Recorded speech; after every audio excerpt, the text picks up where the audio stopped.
안녕하세요, 여러분. 주말에 아시안게임 결승전, 한일전이 예정되어 있다. 일본의 축구 스타일은 패스 플레이를 중시하는 경향이 있어 일본이 공격할 때 볼 점유율이 높다. 현재 한국 대표팀은 황선호 감독 체제하에서 이선 선수들 중 정우영, 엄원상, 조영욱과 함께 안재준, 송민규 등 공간을 잘 활용하는 선수들이 많아 일본이 공격 상황에서 한국은 공간을 활용한 반격이 가능하다. 다만 주목해야 할 사항은 엄원상 선수의 출전 여부다. 지난 경기에서 그가 약간의 부상을 입었기 때문에 그의 상태가 중요한 변수로 작용할 것이다. 엄원상 선수가 필드에 있을 때와 없을 때 팀의 템포와 플레이 스타일에 큰 차이가 있기 때문이다. 특히 그의 스피드는 한국 팀의 중요한 무기로 작용하는데 우즈베키스탄전에서의 프리킥 득점도 엄원상 선수의 스피드를 기반으로 한 것이었다. 이강인 선수와 홍현석 선수의 조합으로 그를 활용한 공격은 아시안게임 레벨의 다른 선수들로서는 따라잡기 어려운 수준이다. 엄원상 선수의 뛰어난 스피드와 기술은 한국 대표팀의 가장 큰 무기 중 하나로 작용할 것으로 예상된다. 그런데 엄원상 선수가 없다면 우리가 일본의 뒷공간을 어떠한 방식으로 노릴 것이냐 이걸 좀 생각을 해봐야 되는데 정석적으로 한다면 오른쪽 측면 공격수로 안재준 선수가 나오고 있으니까 안재준 선수가 나올 수가 있는데 여기서 이제 중요한 게 뭐냐 일본이 중앙 미드필더 라인에서의 볼 소유나 볼 전개 능력이 꽤나 좋은 팀입니다. 그러다 보니까 우리가 특히나 우즈베키스탄전에서 문제점으로 지력이 되었던 게 어떤 게 있었냐면 중원 싸움에 약간 문제가 있다.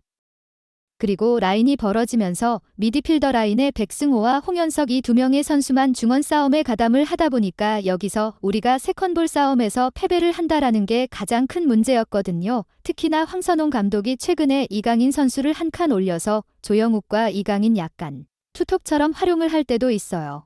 그러면 이 중원 싸움을 할 때 일본은 보통 433 혹은 423일 전용으로 나오거든요. 그리고 심지어 좌우측면 공격수들이 중앙지역으로 많이 들어와주는 스타일이에요. 그러다 보니까 일본은 중앙지역에서 5명 혹은 최자방 공격수까지 내려와서 6명의 선수를 활용할 때가 많은데 여기서 중원 싸움에 질 가능성이 있는 거죠.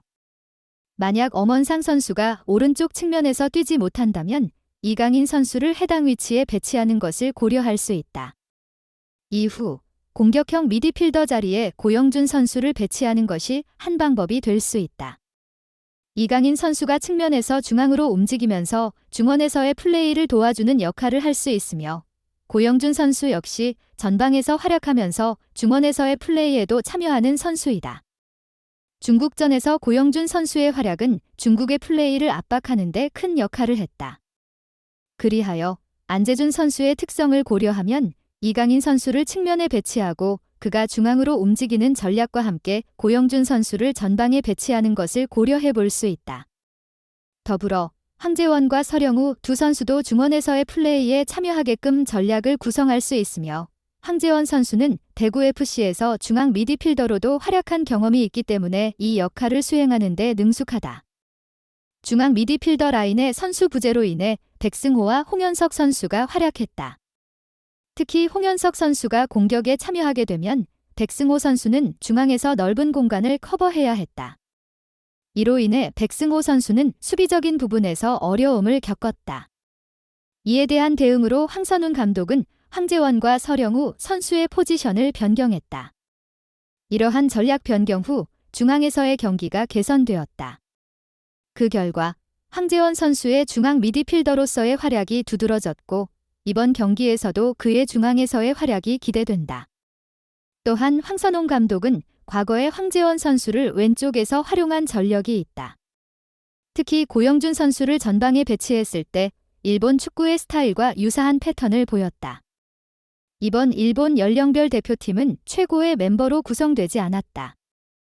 해당 연령대에서 J리그에서 주요 역할을 하지 못하는 선수나 대학 선수들로 구성되었다. 23세 이하 대표팀의 구성원 중 최고의 멤버로 간주되는 선수들은 포함되지 않았습니다. 하지만 이 팀의 플레이 스타일은 특징적이다. 쌓인 상위 전형에서 좌우 측면 공격수들이 중앙으로 침투하고 풀백들은 앞선 위치로 올라간다. 그 결과 공격 시 좌우 측면을 활용하면서 동시에 중원에서도 경쟁력을 발휘한다.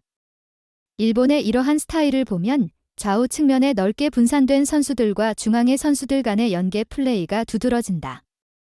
측면에 배치된 선수들로 인해 상대 수비는 측면으로 분산되곤 한다. 일본은 이런 상황에서 한 측면으로 먼저 패스를 보내고 상대방의 수비가 이동하면 반대편 측면으로 패스를 전환한다. 이로 인해 수비의 공간이 생기게 되고 중앙에 위치한 공격수들이 이 공간을 활용해 침투한다. 크로스와 연계된 득점도 이런 패턴에서 자주 볼 수 있다. 이러한 플레이 스타일은 일본의 성인 대표팀에서도 흔히 볼 수 있다. 따라서 이런 스타일에서 측면의 약점을 공략하는 것이 상대팀에게 유리할 수 있다. 측면 공간 활용에 있어서 이강인 선수의 패스 능력이 중요한 역할을 한다.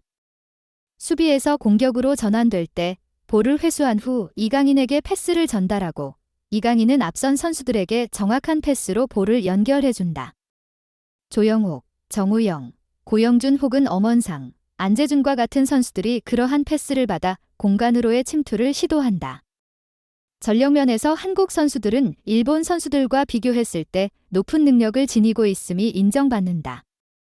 황선홍 감독의 전략에 따라 공간 활용에 초점을 맞춘 플레이가 이루어질 것으로 보인다. 상대팀에게는 점유율이 다소 높을 수 있으나 역습을 통한 공격 기회를 만들어낼 계획이다. 고영준 선수는 속도와 침투 능력을 활용할 것이며 반면 안재준 선수는 그의 피지컬을 활용하여 팀의 전략에 기여할 것으로 예상된다. 소속팀에서는 9번 공격수로 활약하는 안재준 선수는 중국전에서 롱패스를 통해 상대의 왼쪽 풀백과의 경합에서 뛰어난 피지컬로 이긴 모습을 보였다.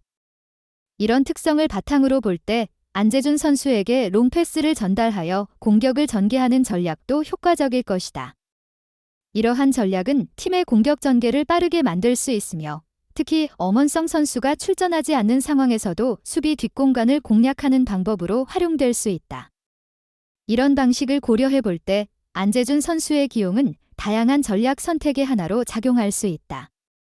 경기의 중요한 포인트 중 하나는 상대 수비 뒷공간을 어떻게 공략할 것인지를 결정하는 것일 것이다. 또한 이강인 선수에 대해서는 황선홍 감독이 지난 경기의 결과를 고려하여 더 내려와 중원에서의 활동을 기대하는 방향으로 전략을 수정할 가능성이 있다. 여러분, 오늘도 저희와 함께 해주셔서 감사합니다. 아시안게임 결승전이 정말 기대되지 않나요? 여러분의 의견도 궁금하니 댓글로 나눠주세요. 아직 구독 안 하셨다면 구독 버튼 눌러주시고 좋아요도 잊지 마세요. 함께라면 더 재미있는 축구의 세계를 즐길 수 있습니다. 그럼 다음 영상에서 꼭 다시 만나요.